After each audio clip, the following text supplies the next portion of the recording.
The Wright brothers' wing warping technique was a clumsy method to control the airplane.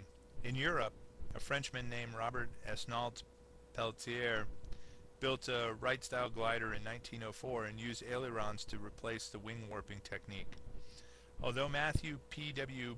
Bolton had described the operation of ailerons in his 1868 British patent, no one actually built the devices to control lateral balance and control until Esnault Pelletier's 1904 glider.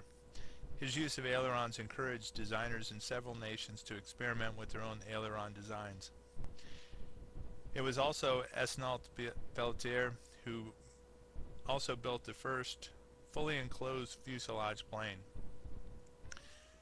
Albertus Santos Dumont flew the first powered aircraft in Europe. His aircraft, the 14 bis biplane, which looks like two huge box flights, was successfully flown in Paris, France on October 23rd in 1906. 2 weeks later, he again flew his airplane, this time traveling 722 feet. Unlike the negative press reaction that flying was receiving in the United States, the press reported his flight favorably. As a result, all of Europe was excited by the news. In 1907, Louis Blériot built and flew the world's first powered monoplane, and then in 1909, two major events attracted worldwide attention to aviation. The first was a flight across the English Channel by Blériot and his Blériot 11, and the second was the International Air Meet held in Reims, France. Blériot, a man of great determination, built 11 planes before getting one that was good enough to make the trip across the English Channel. While testing his plane, he had almost 50 crashes, but he refused to give up. For his flight across the English Channel, he took off from the coast of France near Calais.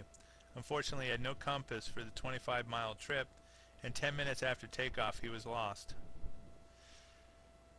He could not see all he could see was sky and water, not a landmark in sight. When he finally saw the cliffs of Dover in the distance, he noticed that his engine was running hot.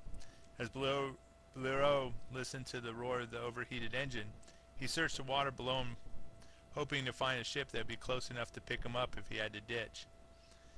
He saw no ship, but he saw a small storm and flew into a rain shower. The rain cooled the overheated engine. 37 minutes after taking off in France, Blériot landed not far from the spot he had been the starting point for the balloon crossing of the English Channels by Jeffries and Blanchard 124 years earlier. Word of the historic flight soon spread across Europe and the United States, and he became quite famous. Less than a month later, the first International Air Meet was held in Reims, France, in August 22nd to 28th in 1909. 36 planes competed in the contest. During the week of the meet, several of the planes crashed, but luckily no one was killed or seriously injured.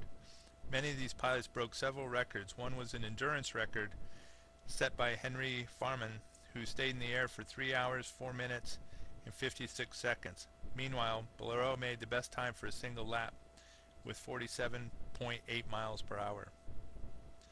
Another aviation accomplishment during this time was the development of the multi-engine aircraft. There are two reasons for building aircraft with more than one engine. One is to increase the aircraft's power, the other is to improve reliability and safety.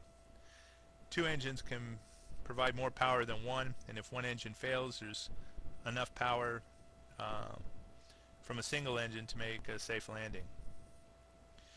During early days of aviation, both of these reasons were justified. The engines did not supply that much power for the relative weight and often stopped while the aircraft was in flight.